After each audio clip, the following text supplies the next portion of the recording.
अगदी योग्य वेळी तू हा प्रश्न विचारला आहेस. आत्ताच मी तुला शूलपाणेश्वरचं महत्त्व ज्यावेळेला सांगितलं त्याच्या अगोदर भगवान शिवशंकर एका ठिकाणी तपश्चर्येला बसलेले होते आणि तपश्चर्येला बसलेले असताना त्यावेळेला पूर्णपणे भरपूर अशी अनंत वर्ष त्यांनी तपश्चर्या केली. डोळे उघडले त्यावेळेला त्यांचं संपूर्ण शरीर त्यांनी स्वेदमय बघितलं, तो घाम त्यांनी संपूर्णपणे बघितला. भगवान शिवशंकर इतके दयाळू आहेत आणि इतके करुणामय आहेत की त्यांनी कुणाकडे नुसती दृष्टी जरी टाकली तरी त्याचा पूर्णपणे उद्धार होऊन जातो. आता सगळ्या गणांचं त्या कैलासावरती असलेल्या प्रत्येक भक्त भाविक आणि जेवढे काही शक्ती आहेत त्या सगळ्यांचं त्या कन्येकडे लक्ष आहे की कन्या कोण आहे. अशी ती नर्मदा मैया अतिशय सुंदर दिसते, कन्या स्वरूपामध्ये तिचं पूजन केलं गेलंय. तेव्हा आईसाहेबांनी भगवान शिवशंकरांना सांगितलं की आता तुम्ही कैलास सोडून कुठेही लांब जायचं नाही, परंतु ह्या सगळं जग उद्धाराच्या कामामध्ये तुमच्या संकल्पामध्ये मला कुठेतरी एकवटता यावं, याच्याकरता मला काहीतरी साधना द्या. लगभग म्हणजे की प्रत्येक ठिकाणी आज एवढ्या अनंत वर्षानंतर कैलासावरती आपल्या निवासस्थानी भगवान शिवशंकर येत आहेत.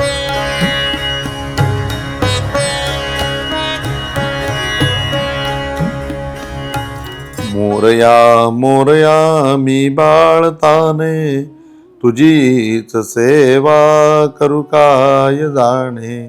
अन्याय माझे कोट्यान कोटी, मोरेश्वरावा तू बाल कोटी. अनंत कोटी ब्रह्मांड नायक राजाधिराज योगीराज परब्रह्म सच्चिदानंद सद्गुरु श्री साईनाथ महाराज की जय. बोलो समसंतन की जय, सद्गुरुनाथ भगवान की जय. ओम चैतन्य गोरक्षनाथाय नमः. नर्मदे हर नर्मदे हर नर्मदे हर. आपण सगळेजण श्रावण सत्संगामध्ये नर्मदा पुराण ऐकतोय आणि शूलपाणेश्वरचं पूर्णपणे महत्त्व जाणून आता या ठिकाणून जन्मेंजय राजा आणि वैशंपायन ऋषी हे पुढे निघालेले आहेत. आणि पुढे निघालेले असताना त्या ठिकाणी जन्मेंजय राजांनी सांगितलं की नर्मदा नदीची उत्पत्ती कशी झाली आहे, त्याबद्दलचा इतिहास तुम्ही मला काही सांगितलाच नाही, तर ऋषी तुम्हाला ज्यावेळेला तो योग्य वाटेल त्यावेळेला तो तुम्ही मला सांगा. आणि त्या ठिकाणी वैशंपायन ऋषी म्हणले की राजा, आत्ताचा आपला जो प्रवास चालू आहे त्या प्रवासामध्ये मी निश्चितपणे तुला ह्या गोष्टीचं पूर्णपणे महत्त्व सांगेन की नर्मदा मैया पृथ्वीवरती कशी आगमन झाली आणि तिचं स्वरूप कसं बनलं. अगदी योग्य वेळी तू हा प्रश्न विचारला आहेस. आत्ताच मी तुला शूलपाणेश्वरचं महत्त्व ज्यावेळेला सांगितलं त्याच्या अगोदर भगवान शिवशंकर एका ठिकाणी तपश्चर्येला बसलेले होते आणि तपश्चर्येला बसलेले असताना त्यावेळेला पूर्णपणे भरपूर अशी अनंत वर्ष त्यांनी तपश्चर्या केली.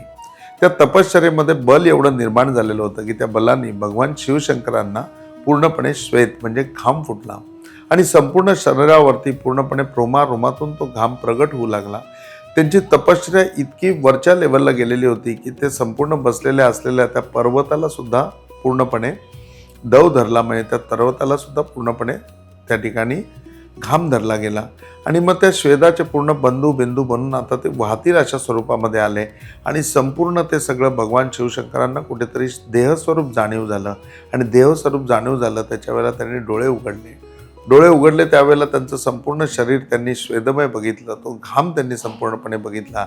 आणि भगवान शिवशंकरांना त्यावेळेला त्या घामाकडे बघितल्यानंतर स्वतःच्या ललाटावरती पूर्णपणे हात फिरवला आणि जेव्हा ललाटावरती हात फिरवला त्याच्या वेळेला त्याच्यावरती तयारला घाम त्यांनी पूर्णपणे हातामध्ये स्वतःच्या घेतला. त्या हातामध्ये त्या घाम बघितल्यानंतर त्या घामाकडे ते एकटक बघू लागले. त्यांच्या नजरेमध्ये इतकं संजीवन होतं की त्या घामामधनं सजीव स्वरूपामध्ये एक कन्या निर्माण झाली. ती त्यांच्या घामापासून निर्माण झाली, ती ही रेवा. आणि त्याप्रमाणे नर्मदा जी त्या ठिकाणी निर्मिती झाली. ती हातामधली सुंदर कन्या बघितल्यानंतर ती सजीव स्वरूपामध्ये होती आणि बाल्य स्वरूपामध्ये त्यांच्या त्या करुणामय नजरेने ती पूर्णपणे बाल्य स्वरूप झाली. भगवान शिवशंकर इतके दयाळू आहेत आणि इतके करुणामय आहेत की त्यांनी कुणाकडे नुसती दृष्टी जरी टाकली तरी त्याचा पूर्णपणे उद्धार होऊन जातो. त्याप्रमाणे अनंत जन्माची अनंत पुण्याची प्राप्ती जी आहे ती प्राप्ती त्या ठिकाणी त्या कन्येला झाली. आणि बोलतात ते प्रगट झालेल्या घामामधनं ती सुंदर अशी कन्या रूप घेऊ लागली आणि एक बाळ सुंदर असं त्याचं तयार झालं आणि ते अगदी जस्ट असं जन्मलेलं बाळ, नवजात शिशु जसं असतं तशी ती मुलगी होती. ती खूप हसत होती आणि ती पूर्णपणे स्त्री स्वरूप ती मुलगी बघून भगवान शिवशंकरांना आनंद झाला. तो आनंद झाल्यानंतर त्यांनी त्या आनंदाच्या भरामध्ये त्यांना नंदीची आठवण झाली आणि तो नंदी त्या ठिकाणी निघून आला. कारण कैलास सोडून भगवान शिवशंकर बरेच वर्ष तपश्चर्येला बसलेले होते आणि आता आपण कैलासावर जायला पाहिजे. आता त्यांना कैलासाची आठवण आली, त्यांना पार्वती आईसाहेबांची आठवण आली आणि आता आपण आपल्या घरी जायचंय. आणि ज्या वेळेला भगवान शिवशंकरांच्या मनामध्ये नंदीची आठवण निर्माण झाली, नंदीबद्दल कुतूहल निर्माण झालं, नंदी तत्क्षण कैलासवरनं निघाला आणि हवाई मार्गाने त्या पर्वतावरती येऊन पोचला. आणि पर्वतावरती आल्यानंतर भगवान शिवशंकरांना बघून नंदी नतमस्तक झालाय आणि नतमस्तक झाल्यानंतर कुतूहलाने बघतोय तर भगवान शिवशंकरांच्या खांद्यावरती एक सुंदर बाळ खेळत आहे आणि ते बघितल्यानंतर ती कन्या आहे याचा नंदीला अजून आनंद झाला. आज भगवान शिवशंकर त्या कन्याला घेऊन आता त्या नंदीवरती आरूढ झालेले आहेत आणि नंदी वेगवान दिशेने कैलासाकडे निघालेला आहे.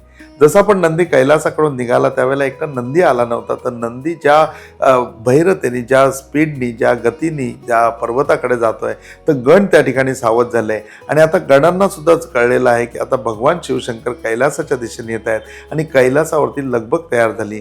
लगबग म्हणजे की प्रत्येक ठिकाणी आज एवढ्या आनंद वर्षानंतर कैलासावरती आपल्या निवासस्थानी भगवान शिवशंकर येत आहेत तर त्यांच्या स्वागताची तयारी तयार झाली आणि गणांनी नुसता निरोप दिला नाही तर त्याच्याबरोबर आवर्जून सांगितलंय की त्यांच्याबरोबर एक नवजात कन्या सुद्धा आहे.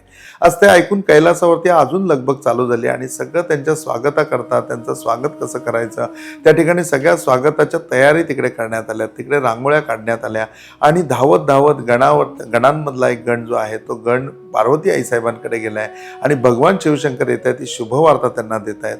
आईसाहेबांना देखील आनंद झाला. आता त्या सुद्धा आवरून नटून तयार होत आहेत की ज्यावेळेला भगवान शिवशंकर कैलासाच्या दाराशी येतील त्यावेळेला त्यांचं औक्षण करण्यात येईल आणि औक्षण करून त्यांना आतमध्ये कैलासामध्ये घेतलं जाईल. आणि त्याची सगळी तयारी करत असताना गणाने आवर्जून सांगितलं पार्वती मातेला की त्यांच्याबरोबर कोणीतरी नवजात कन्या आहे.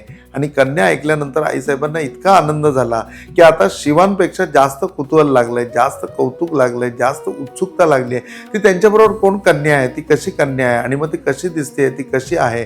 तर त्या स्वरूपाचं गण पूर्णपणे वाचन करतायत की ती मुलगी अशी आहे, ती कन्या अशी आहे, तिचे पाय लांब सडक आहेत आणि तिचे केस सुद्धा लांब आहेत आणि खूप सुंदर अशी आहे, तिच्या विविधतेने ती नटलेली अशी आहे आणि तिच्या स्वागताकरताही आपल्याला काही तयारी करायला पाहिजे.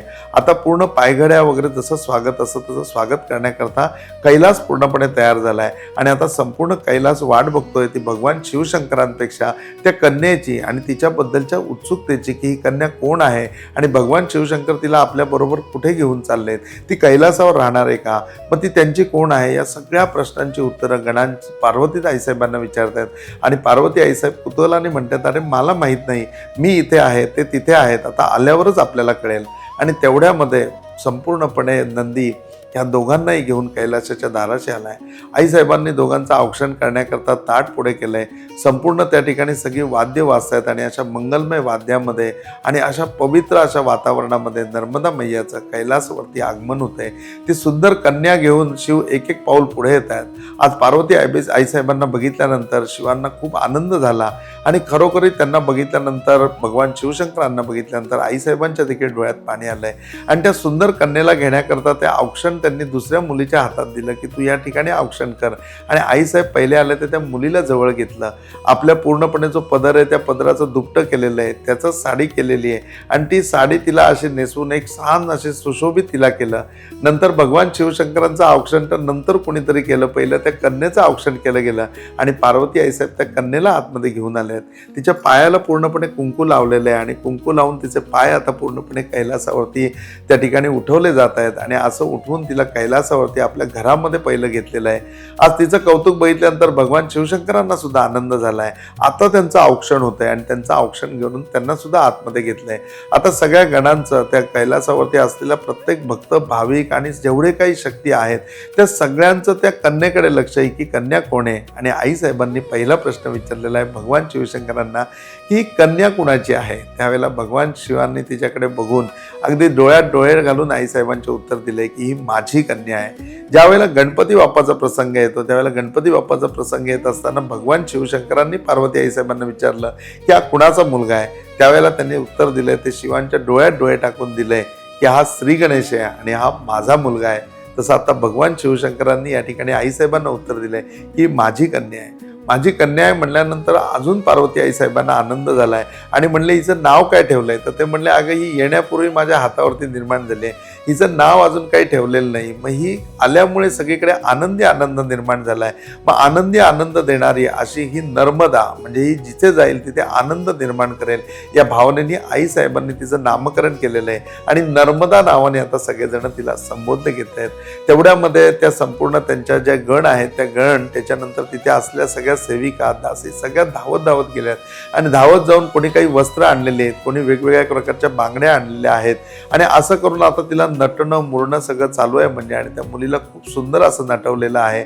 नंदिनी त्या ठिकाणी पटकन लगबग करून फुलांचा एक गजरा आणलेला आहे आणि तो गजरा सुद्धा तिच्या माथी लावलेला आहे आणि अतिशय विविधतेने नटलेली सुंदर आणि ज्यामध्ये खरोखरी शिवांची शक्ती, शिवांचं तेज ज्याच्यामध्ये सामावलेलं आहे, अशी ती नर्मदा मैया अतिशय सुंदर दिसते. कन्या स्वरूपामध्ये तिचं पूजन केलं गेलंय आणि पूजन करून आईसाहेबांनी त्यावेळेला सांगितलंय की आता घरामध्ये मुलगी आहे, आता घरामध्ये कन्या आहे, तर हिचं आम्ही पालन पोषण आणि सगळं खूप लाडामध्ये आपण करू, परंतु मुलीच्या बापाची जबाबदारी असते.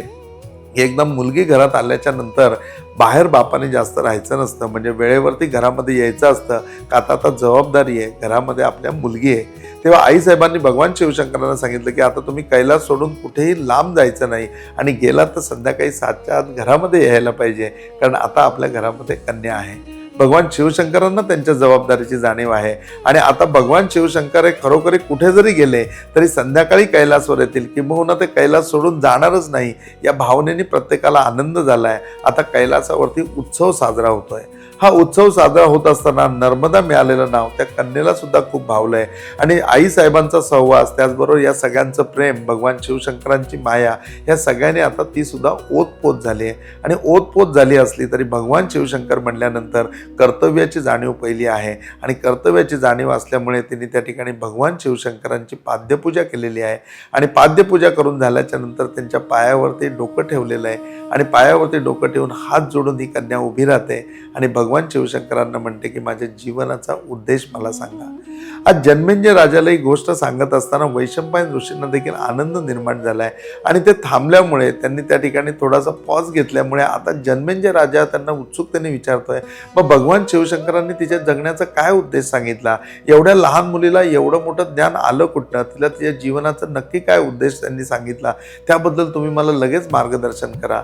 हे बच्चे उत्सुकता, त्याचं कुतूहल बघून वैशंपायन ऋषी म्हणतात की अरे मला थोडंसं पाणी प्यायचं आहे. मग लगेच त्यांनी लगबगीने पाणी आणलं. त्यावेळेला त्याच्या लक्षात आलं की आपले गुरु एवढ्या वेळ बोलतायत तर हे आपल्या लक्षात यायला पाहिजे, चांगल्या शिष्याचं काम आहे.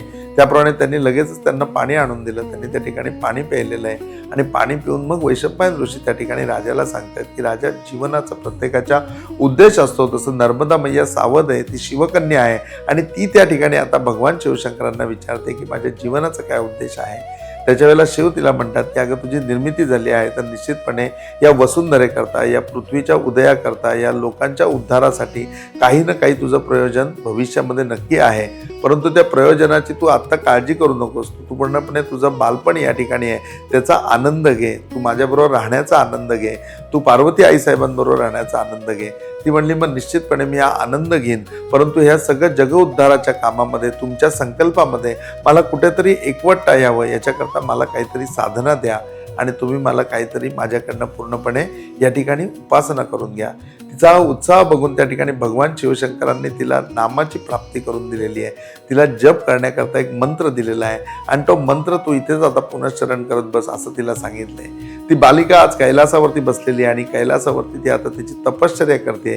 तिच्या तपश्चर्येला सुरुवात झालेली आहे आणि आता नर्मदा जगाच्या उद्धारासाठी, जनहिताच्या कल्याणासाठी या वसुंधरेला अजून सुजलाम सुफलाम करण्याकरता कुठेतरी आकार घेते, कुठेतरी उकार घेते. ते पुण्य तिच्या पदरामध्ये घोळावतंय. शिवांची कृपा तिला लाभते, पार्वती आईसाहेबांचे आशीर्वाद तिला लाभत आहेत. या सगळ्या गोष्टी प्राप्त करून झाल्यानंतर नर्मदा मैयामध्ये एक वेगळ्या प्रकारचं तेज निर्माण झालेलं आहे. ही नर्मदा आता नुसती कन्या राहिलेली नाही, तर आता कुठेतरी ती विश्वाचा पूर्णपणे भार सांभाळणारी, विश्वाला कुठेतरी हातभार लावणारी पूर्णपणे जननी तयार झालेली आहे. ते तेज, ते कर्तव्याचं पूर्णपणे ओघ आणि तिची कर्तव्य दक्षता आता तिच्यामध्ये तेज धरू लागली आहे आहे. तिचं स्वरूप वेगवेगळ्या प्रकारे कैलास वर्णनामध्ये येतं, त्याचबरोबर नर्मदा पुराणामध्ये पण येतं. ते वर्णन ऐकत असताना आता राजा कुठेतरी शंकित झालाय आणि राजा त्यावेळेला जन्मेंजय राजा हा वैशंपायन ऋषींना विचारतो की प्रत्येकाच्या जीवनाचा उद्देश असतो असं तुम्ही म्हणालात. नर्मदा मैयाला अजून तिच्या जीवनाचा उद्देश कळला नाही, परंतु ती अगदी जन्माला आल्यानंतर तिच्याकडे एवढी मॅच्युरिटी आहे, जन्माला आल्यानंतर तिच्याकडे एवढं ज्ञान आहे की त्या ज्ञानाच्या जोरावर ती विचारते की माझ्या जीवनाचा काय उद्देश आहे. आज तुम्ही मला नर्मदा परिक्रमाला घेऊन आलात ऋषी, तुम्ही मी जर या योग्य वाटत असेल आणि मला चांगला शिष्य घडवायचा असेल, तुम्हीही मला माझ्या जीवनाचा उद्देश सांगा की माझ्या जीवनाचा उद्देश नक्की काय आहे. राजाचं कुतूहल बघितलं आणि कुतूहल बघितल्यानंतर आता वैशंपायन ऋषींना असं वाटतंय की राजाला आता कुठेतरी उपदेश करायला पाहिजे, राजाला कुठेतरी आता जाणीव करून द्यायला पाहिजे. तर मग त्या ठिकाणी याला आता जीवनाचा उद्देश सांगत असताना तो किती सावध आहे ते सावध पहिलं ऋषींनी बघायला पाहिजे. त्यावेळेला वैशंपायन ऋषींनी जन्मेंजय राजाला सांगितलं की राजा, नर्मदा जलामध्ये पुन्हा एकदा स्नान करावं असं मला वाटतंय.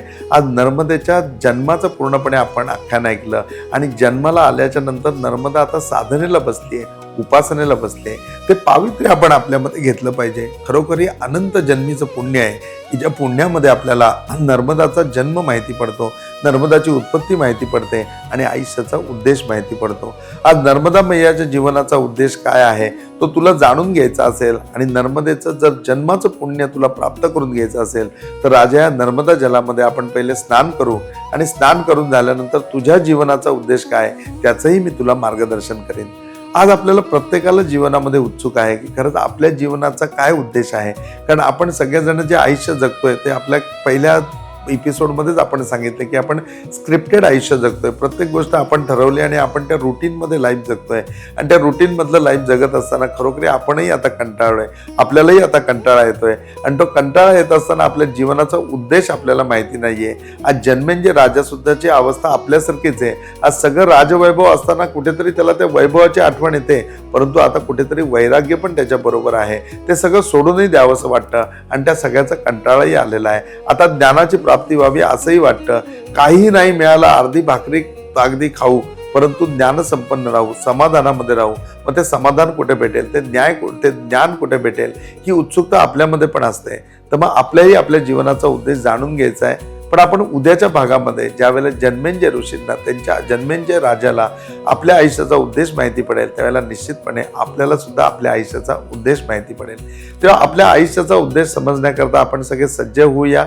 उद्याच्या भागामध्ये आपल्या जीवनाचा उद्देश नक्की ऐकूया. आज इथेच थांबूया. ओम साईराम. नर्मदे हर.